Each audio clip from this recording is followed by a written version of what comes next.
안녕하세요. 저는 이번에 Reconstructing Hand Object Interactions in the Wild라는 논문에 대해서 발표하게 된 박한수입니다. 발표 시작하겠습니다. 우선 해당 논문은 와일드 상태에 있는 2D 이미지들로부터 핸드 오브젝트 인터랙션 메쉬를 뽑아내는 태스크의 메소드를 제안을 했습니다.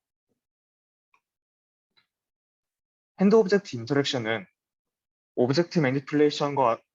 오브젝트 매니플레이션으로 인한 어클루션, 그리고 다양한 오브젝트들의 종류, 그리고 복잡한 인터랙션 유형과 같은 챌린지들이 존재합니다. 이러한 이유로 핸드 오브젝트 인터랙션의 어노테이션 과정은 주로 랩 세팅에서 진행하게 되는데, 이제 이러한 점 때문에 와일드한 환경에서는 성능이 하락한다는 문제점이 존재합니다. 해당 논문은 이러한 문제점을 해결하는 테크닉으로 RHO라는 메소드를 제안을 했습니다. 우선 해당 메소드의 큰 장점으로는 여러 가지 와일드한 상태에서도 여러 가지 오브젝트 종류들을 다룰 수 있다는 장점이 있습니다. 해당 논문은 이 장점을 살리기 위해서 총 두 가지를 사용을 해야 하는데, 우선은 첫 번째로는 이 세그멘테이션을 하는 모델이 이제 알려지지 않은 오브젝트 카테고리에 대해서도 어느 정도 마스크를 뽑아낸다는 점을 사용을 했고, 이제 두 번째로는 이제 3D 모캅 데이터셋을 사용을 해서 해당 이 RHO는 컨택 프라이어를 사용을 했습니다.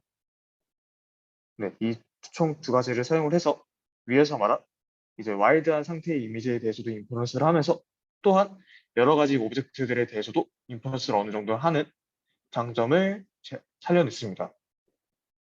이제 RHO 메서드에 대해서 설명드리겠습니다.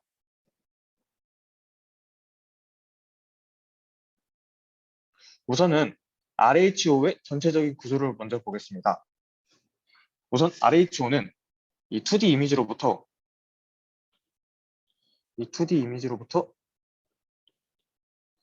핸드 포즈 에스티메이션과 오브젝트 포즈 에스티메이션을 합니다. 이 핸드 포즈 에스티메이션은 이 2D 이미지로부터 핸드 메쉬를 뽑아내는 과정이고, 오브젝트 포즈 에스티메이션은 오브젝트 메쉬를 뽑아내는 과정입니다. 그 다음에 조인트 옵티마이제이션 스텝은 이 앞에서 뽑아낸 핸드 메쉬와 오브젝트 메쉬의 거리를 좁히면서, 이 거리를 좁힘과 동시에 서로 핸드 메쉬와 오브젝트 메쉬가 겹치는 경우를 최소화시키는 스텝입니다. 이제 마지막으로는 포즈 리파인 스텝은 이제 핸드의 상태를 오브젝트에 맞게 오브젝트를 잡는 형식으로 리파인 시켜주는 단계입니다. 이렇게 총 세 가지의 단계로 이루어져 있습니다. 먼저 핸드 포즈 에스티메이션에 대해서 먼저 설명드리겠습니다. 아까도 말씀드렸던 것처럼 핸드 포즈 에스티메이션은 2D 이미지로부터 핸드 메쉬를 추출해내는 과정입니다. 해당 논문에서는 2D 이미지로부터 나노 파라미터를 피팅시키는 방법으로 해당 이미지에 맞는, 그러니까 해당 이미지로부터 적절한 나노 파라미터를 뽑아내고, 그 나노 파라미터를 통해서 핸드 메쉬를 뽑아내는 방법을 사용했습니다. 이제 이를 위해서 해당 논문에서는 프랭크 모캅이라는 프랭크 모캅이라는 이 그러니까 바디 메쉬와 핸드 메쉬를 동시에 뽑아내는 방법을 사용해서 이 카메라 파라미터와 초기의 3D 핸드 파라미터를 뽑아냈습니다. 그 이후에 이제 초기의 핸드 파라미터는 초기의 핸드 파라미터로부터 뽑아낸 핸드 메쉬를 다시 2D 키 포인트로 프로세싱 시켜서 이제 그라운드 트루스로부터 슈도 레이블링된 2D 키 포인트와 비교를 해서 로스 값을 얻어냅니다. 이제 그래서 해당 과정이 아래 식으로 나타낼 수 있습니다. 이렇게 이 L 조인트 수가 2D 키 포인트들 간의 비교를 한 거고, 이 레귤라이제이션은 마노 파라미터 값에 대한 레귤라이제이션에 대한 로스 값입니다. 이 두 로스 값을 통해서 최적의 마노 파라미터 값을 뽑아낸 후, 이제 여기서는 이제 최적의 마노 파라미터 값을 통해서 핸드 메쉬를 뽑아내고, 그 다음에 이 전에 얻었던 이 카메라 파라미터 값을 통해서 최종적인 핸드 메쉬를 만들어내게 됩니다.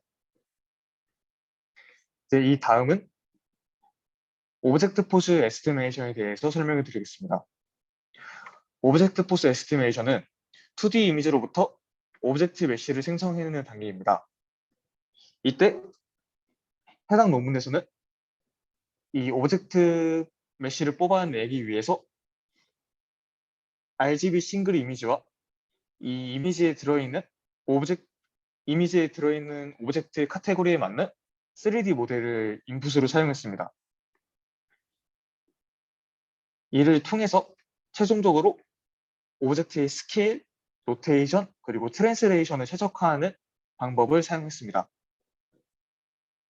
이때 이 세 가지의 요소를 옵티마이즈 하기 위해서 해당 논문은 2D 마스크와 뎁스 맵을 사용을 했고, 이미지로부터 이 정보를 얻기 위해서 뉴럴 렌더러를 사용을 했습니다. 우선은 마스크 로스부터 먼저 보시겠습니다.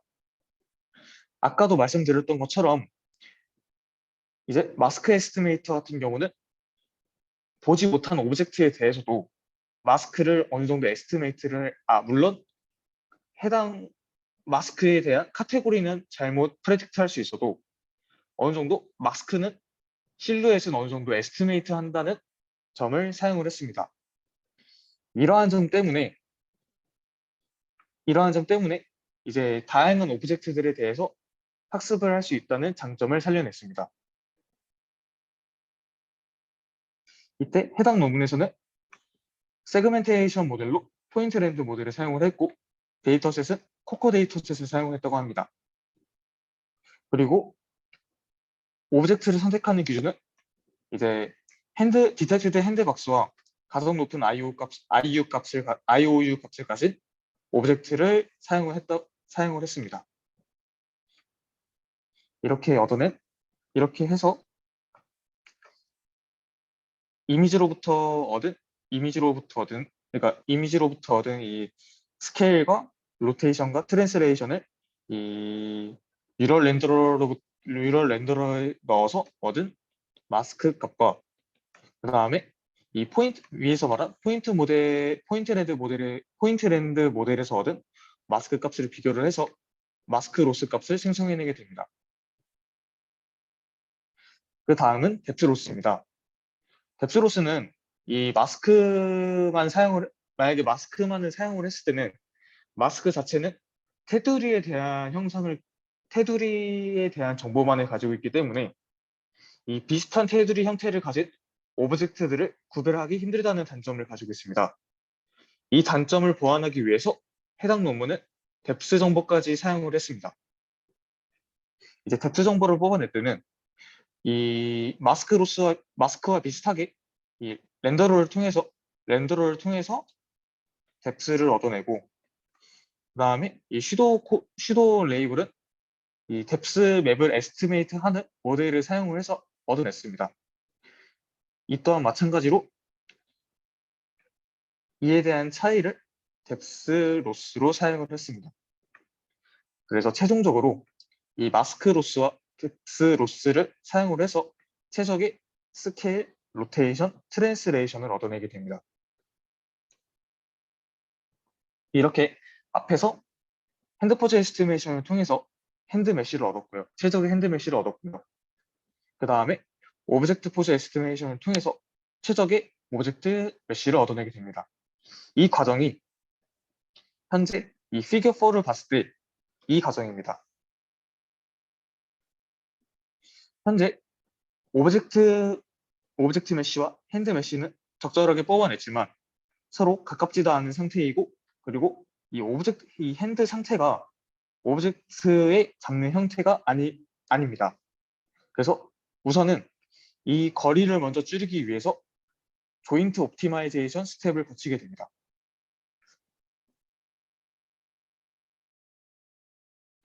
우선은 아까도 말씀드렸던 것처럼 이 단순히 핸드 메쉬와 핸드 오브젝트 에스티메이션과 오브젝트 포즈 에스티메이션을 돌렸을 때는 서로에 대한 메쉬는 잘 뽑아내게 되지만 서로가 어느 정도 거리가 핸드와 오브젝트와 거리가 떨어져 있고, 또한 인터페네트레이션을 가질 수도 있습니다. 이러한 문제를 해결하기 위해서 이 조인트 옵티마이제이션 스텝을 거치게 됩니다. 일단 우선은 이러한 문제점이 왜 생기냐면은 이 해당 논문에서는 싱글 RGB 이미지를 사용하기 때문에 뎁스 정보가 없습니다. 그래서 이 뎁스 정보가 없기 때문에 이 둘 간의 거리 정보를 사용할 수 없어서 이러한 문제점들이 생깁니다. 아까 제가 말씀드렸던 문제점들이 생기는데, 이제 이 문제를 이 인터랙션 로스와 이 컬리전 로스, 이제 다른 말로 하면 인터페네트레이션 로스를 사용하게 됩니다. 우선은 인터랙션 로스에 대해서 먼저 설명해 드리겠습니다. 인터랙션 로스는 이 명칭과 같이 명칭이 의미하는 바와 같이 이 오브젝트의 메쉬와 핸드의 메쉬를 가깝게 붙이는 역할을 하게 됩니다. 그 식이 이제 다음과 같은데, 이제 이 식을 먼저 보게 되면은 우선은 각각의 오브젝트 메쉬 안에, 그러니까 각각의 오브젝트 벌텍스에 대해서 이제 가장 가까운 핸드 벌텍스를 찾아서 그 차이를 최소화시키고, 그 다음에 각각의 핸드 벌텍스에 대해서 가장 가까운 오브젝트 벌텍스의 거리를 최소화하는 로스 값을 사용하게 됩니다. 이제 이를 통해서 이 핸드와 오브젝트의 거리를 줄일 뿐만 아니라 이제 이 오브젝트 스케일을 이 핸드에 맞게 어느 정도 스케일을 조정할 수 있다는 장점을 가지고 있습니다. 왜냐하면 이렇게 커지게 된다면 이 인터랙션 로스가 커지기 때문에 이제 이 로스 값을 낮추기 위해서 이 스케일도 어느 정도 핸드에 맞게 조정이 된다는 장점을 가지고 있습니다. 이제 다음은 콜리전 로스입니다. 이제 콜리전 로스는 아까 말씀드렸던 것처럼 서로 관통하는 핸드와 오브젝트가 서로 겹치는 경우를 방지하기 위해서 만들어낸 로스인데, 이때 해당 논문에서는 이 signed distance field라는 펑션을 사용하게 됩니다. 그래서 해당 논문에서는 이제 오브젝트 벌텍스가 핸드 메쉬 안에 존재할 때 그 벌텍스들에 대해서 페널티를 가하는 방법을 사용했습니다. 이때 이 방법을 하기 위해서 이 SDF 펑션을 어느 정도 수정을 해야 하는데, 그 수정한 거는 다음과 같습니다. 이 SDF 자체가 이렇게 표면이 있으면은 이제 이 표면에 가까울수록 0에 가깝게 되고, 이제 이 표면의 바깥 부분에 있을수록 양수의 값이 되고, 그다음에 이 표면 안으로 들어가면은 음수의 값이 되게 됩니다. 그렇기 때문에 이 식도 다음과 같이 바꾸게 되었습니다. 여기가 이제 실제로 안에 들어가게 되면은 마이너스 값이 되기 때문에 이 마이너스 값이 뽑히고, 이제 이에 대해서 마이너스를 곱해줌으로써 로스 값으로 사용하게 됩니다. 이제 이들을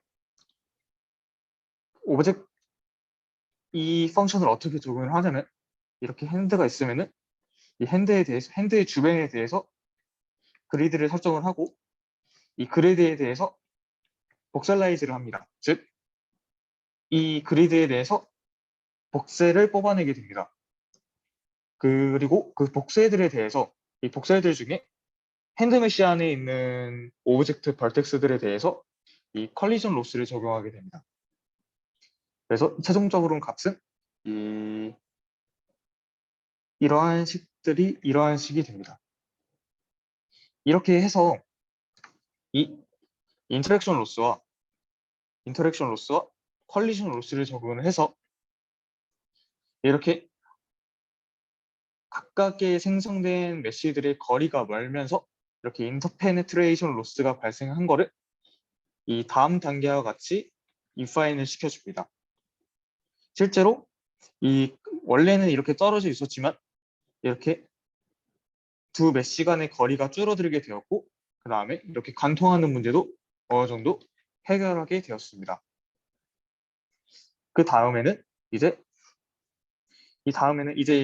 이 상태에서만 봤을 때는 이 핸드 메시가 이 오브젝트 메시를 잡고 있는 형태처럼 보이지 않습니다.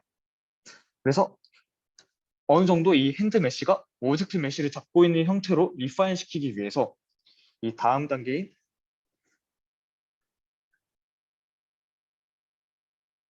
포스 리파인 스텝을 거치게 됩니다.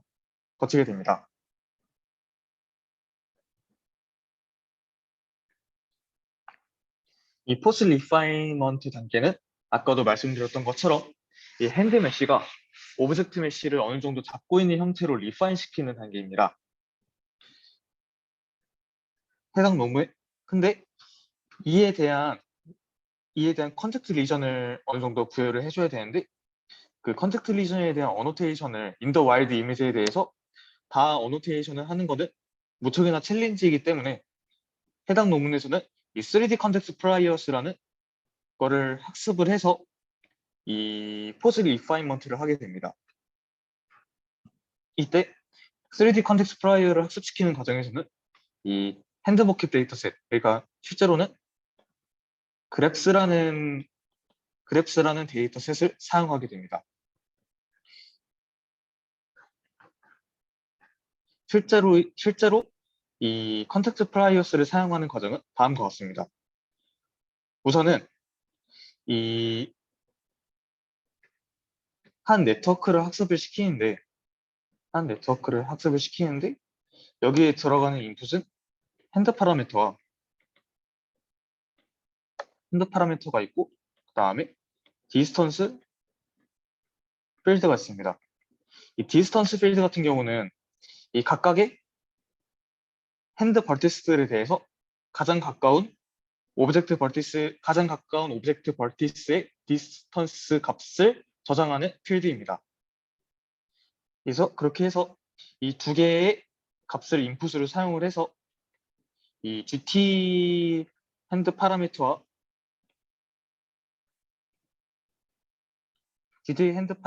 비교를 하고 이거를 기반으로 이 핸드 파라미터를 리파인 시키는 GT 핸드 파라미터 맞습니다. GT 핸드 파라미터와 비교를 해서 최종적으로 핸드 파라미터를 리파인 시키고 그리고 이걸 다시 기반으로 다시 디스턴스 필드를 업데이트 시킨 다음에 반복적으로 그 다음에도 네트워크를 통과를 시켜서 계속해서 이렇게 반복적으로 수행을 하게 됩니다.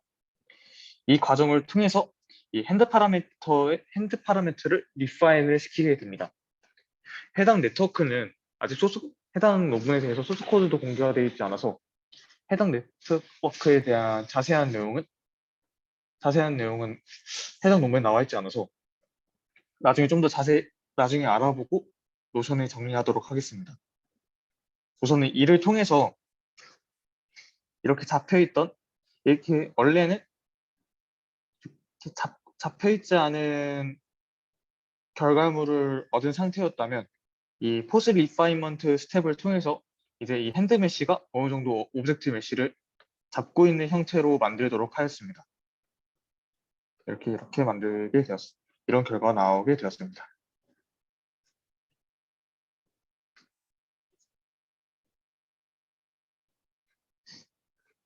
그리고 이제 다음에 메소드 이블레이션입니다.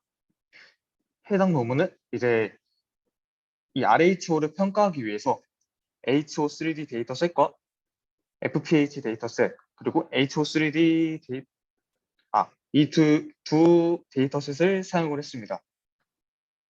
그리고 다른 메소드와 비교하는 거는 이제 그때 당시에 소타 어프로치였던 이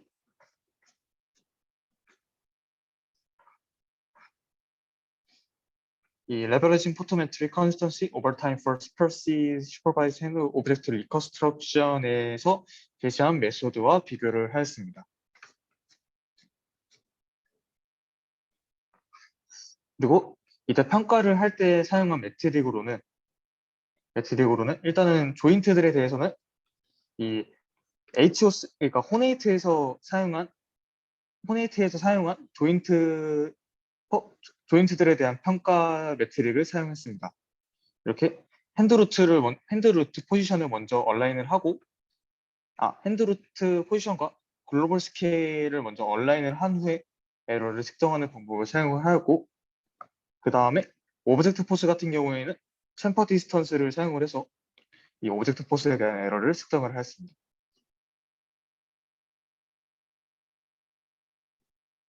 이때 결과를 보시면은 이제 이게 제가 방금 말씀드렸던 이때 당시 이 논문을 쓸 당시의 소타 모델이고, 이게 해당 논문에서 제시한 RHO입니다. RHO 메소드입니다. 우선은 이제 레프트는 HO3D 데이터셋에 대한 결과물이고, 그다음에 오른쪽은 FPH 데이터셋에 대한 평가 결과입니다.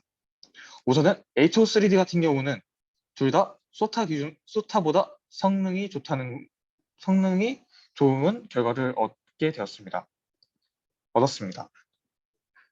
근데 FPH 같은 경우에는 핸드에 대해서는 성능이 좋았지만 이제 이 오브젝트에 대해서는 어느 정도 성능이 떨어지는 결과를 얻었는데, 이제 이에 대한 이유로 이 FPHA 같은 경우는 액션에 대한 데이터셋으로 이제 다른 데이터셋이라도 그러니까 다른 이미지더라도 다른 액션 레이블이라도 이제 같은 오브젝트를 가지고 있기 때문에 이제 이 FPH의 오브젝트 에러에 대해서는 성능이 약간 떨어졌다고 설명을 했습니다. 하지만 이렇게 HO3D 같은 경우는 이렇게 성능이 더 좋아진 결과를 얻으면서 이제 어느 정도 다양한 이 RHO 같은 경우는 다양한 오브젝트들에 대해서 학습을 하기 때문에 이러한 성능 향상된 결과를 얻을 수 있었다고 했습니다. 네, 이게 해당 내용이고요. 이제 다음은 어블레이션 스터디입니다. 이제 어블레이션 스터디는 이제 앞에서 말씀드렸던 이 조인트 옵티마이제이션 로스텀과 그다음에 리파인 스테이지에서 제시한 각각의 로스들에 대한 영향을 알아보는 실험을 했습니다. 이에 대한 실험은 테이블 3에 있는데, 네, 이렇게 실험을 할 때 핸드 오브젝트의 디스턴스 값과 그다음에 콜리전 스코어를 기준으로 삼았습니다. 우선은 핸드 오브젝트 디스턴스부터 보면은 아무것도 적용을 안 했을 때는 이러한 수치값을 가진다면 이제 인터랙션 로스 값을 적용을 했을 때 이 값들이 확연하게 떨어지는 것을 볼 수 있습니다. 인터랙션 로스가 아까 그 핸드와 오브젝트의 거리를 가깝게 하면서 이 오브젝트의 스케일을 핸드에 맞게 어느 정도 조정을 해주는 역할을 했었는데, 해당 로스를 적용을 하니까 이렇게 핸드 오브젝트 디스턴스 값이 확연하게 나아지는 것을 보실 수 있습니다. 그 다음은 콜리전 스코어입니다. 콜리전 스코어는 일단은 이 각각 생성됐을 때는 당연히 0일 테고, 그 다음에 인터랙션 로스를 적용을 했을 때는 이렇게 상승을 했습니다.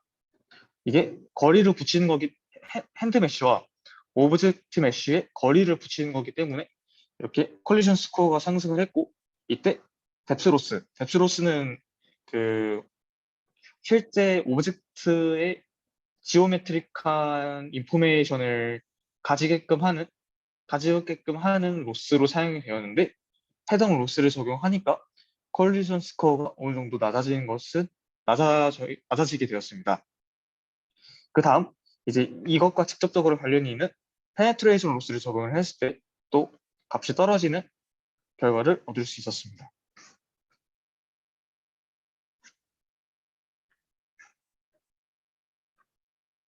네, 이제 다음은 여기는 이제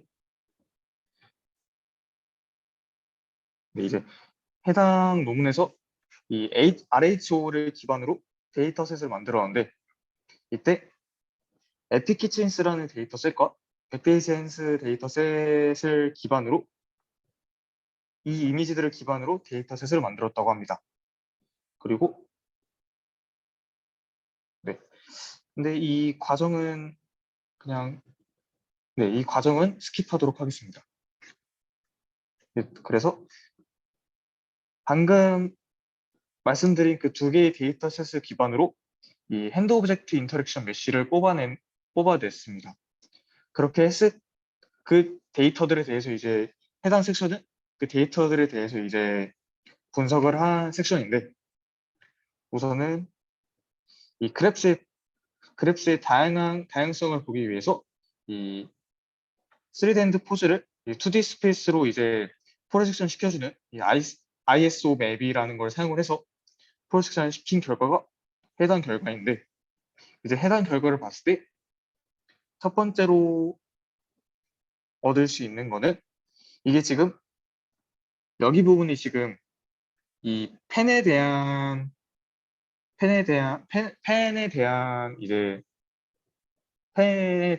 핸드 오브젝트 인터랙션인 경우인데 이때 결과를 봤을 때 이렇게 펜에 대해서도 이제 어느 정도 클러스터를 이루면서